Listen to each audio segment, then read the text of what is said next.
Aujourd'hui, je parlerai en anglais, je suis désolé. Après, mon collègue va faire un résumé en français. So, I welcome you all back from the coffee break. I hope everyone has their caffeine and is awake to listen to this, hopefully is an informative presentation. So, I am here as the General Director for the Middle East Investment Initiative in Tunisia. And the Middle East Investment Initiative is a development finance organization that focuses on access to finance, largely for small and medium enterprises. We were founded by the Aspen Institute, which is a think tank based in the US. And we tend to partner with international finance institutions such as the Overseas Private Investment Corporation, International Finance Corporation, DFID, and others, as well as banks that we partner with. Now, here in Tunisia, OPIC, which is the US government's development finance institution, has established a guarantee fund. And the objective is to increase access to finance for franchise as well as small medium enterprise. And the MEII is representing OPIC and implementing the project here in Tunisia for them. Now, the project is it's a long-term project. It's a 10-year project, and the reason it's 10 years is to really develop the capacities, especially around the franchise sector when it comes to finance. And we'll get a little more into the details later in the presentation. Now, I think a lot of discussion today has already been about what is franchising, what's the potential in Tunisia. I would like to just touch on a few points here. It's, for me, one of the things I think is exciting about franchising is it's a new entrepreneurial opportunity. And when I say this, I think you have to look at it really from two different perspectives. That is the franchisor and that of the franchisee. At the level of the franchisor, franchising is an opportunity to increase your distribution network at a speed that you would not be able to otherwise on your own by developing a network of franchisees. I think one of the interesting examples here in Tunisia, and more specifically from Safax, is Masmoudi, the patisserie. They have leveraged a franchise model to increase their distribution in Tunisia, as well as outside, largely in France, but they're also looking at other markets. And I think that's a very interesting concept for viable Tunisian businesses that have a replicable business model to consider franchising as a way of growing their network. Now, from a franchisee perspective, it's quite unique because you're going into business for yourself, but not by yourself.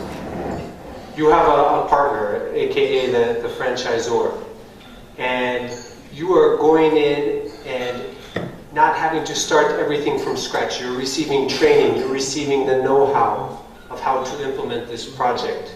And when done well, it can be quite impressive, the results. And I also must be honest too, when it's not done well, there can be a lot of disappointment. With this, I think one of the classic examples of a franchisee is often, if I look at the US or European markets, oftentimes you have someone who might be a mid-career professional who says, I really want to go into business by myself. And they often take the experience that they have up to that point in whatever sector they're working and then look for a franchise opportunity. If you were able to go downstairs to the different booths, you'll see there's one called Equivalenza. And the franchisee of Equivalenza, she used to work for Yves Rocher for a number of years and then has decided to go on her own. And anyone who's worked in entrepreneurship or as an entrepreneur or an entrepreneurial development knows that an entrepreneur is a very special species. Not everyone can succeed as an entrepreneur. And franchising, especially when you're the franchisee, it's really kind of an intermediate level of not having to start everything from scratch, but really being able to take something that's working and proven and running with it and taking it to the next level. Now, there's obviously several key success factors to any business. And I think in franchising, you have, this is really at a country level. And I would like to start, with understanding franchising as a business opportunity. As we know, the franchising law only came into effect in 2009. And obviously with the civil law set up, defining franchising is important for allowing it to flourish. And you have events like today and yesterday, and you have a franchise event in Tunis that are really doing a great job of advocating for franchising, building awareness of franchising, and I think this is a big first step that's happening in Tunisia. I think it's fantastic. You have the legal and regulatory framework. We had a lot of discussion on that today, so I won't go into any details there. And I think the good news is it's been defined. Franchises have gone through the process, both those needing approval and those not needing approval. It's functioning and it's improving. So I think that's again another great step that exists here in Tunisia to allow the framework of franchising to be successful. Another area is knowing how to do franchising. And I think Ikram Makni and her team here in Safax have taken great initiative in starting the franchise training program. And again, that's a core component. Not every business can be franchised. Not every franchise that exists outside of Tunisia can be replicated and successful in Tunisia. There's a lot that goes into really determining what's going to be successful and what will not. And so training programs such as that are invaluable, especially for the budding franchisors and franchisees. And of course, the one I'm going to focus the rest of the presentation on is access to finance.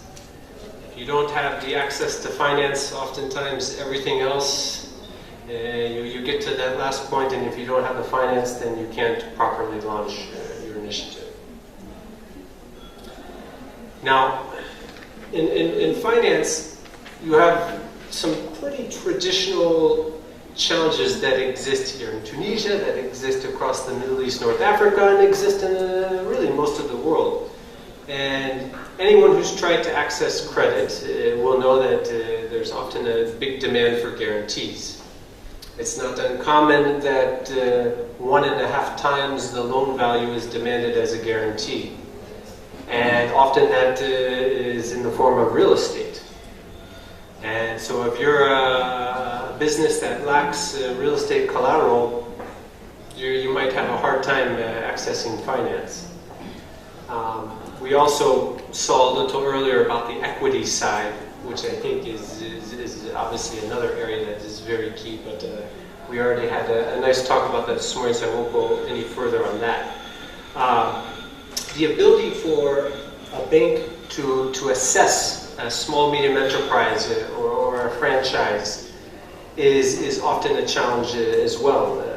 Many banks have a one-size-fits-all, where if you're a large enterprise, a medium enterprise, or a small enterprise, you go through more or less the same process. And that has the tendency to push the banks towards the larger enterprise because your time is better spent in terms of the return you're going to get. And as a result, it's not as much focus on small, medium enterprise. Now, I think here in Tunisia, you have some banks that are really moving to really address that segment of the market much better. And I see a positive momentum in that area. And another area, key area, is the transparency of the enterprises themselves. For a bank to properly assess an opportunity, they need to understand what is the financial picture of an enterprise. And many times enterprises don't have complete accounting records, whether by design or not. Also, financial infrastructure is sometimes lacking in the form of credit bureaus and other sources of information that can help you get a better idea of the transparency. So these challenges are common whether you're franchise or not franchise.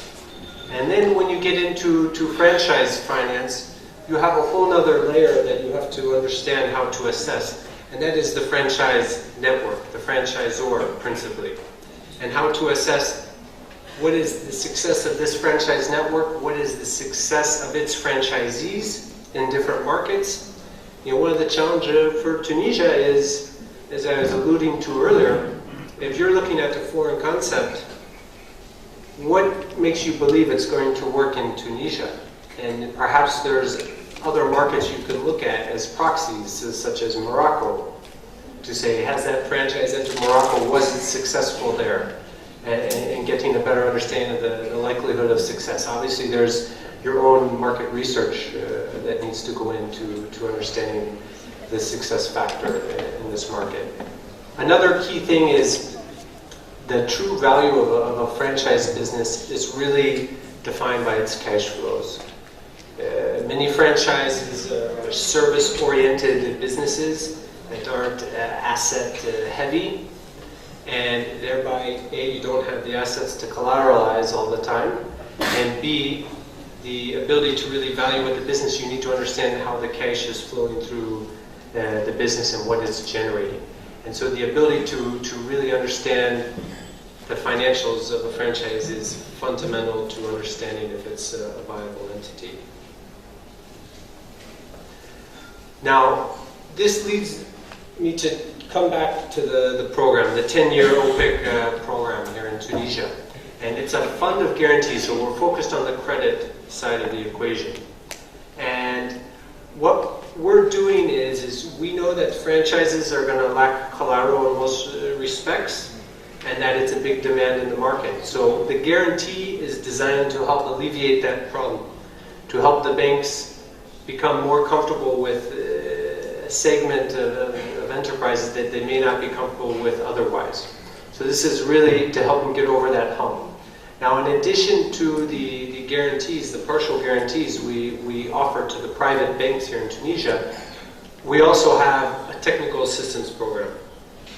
And technical assistance program is designed to help really focus on the skills of assessing the franchises, the viability of the franchises. So we'll focus a lot on the underwriting area of franchise lending. So that's the core overview. I'm going to pass to my colleague Kevin Berkan. He'll give a quick summary in French to facilitate for the rest of the audience. Thank you.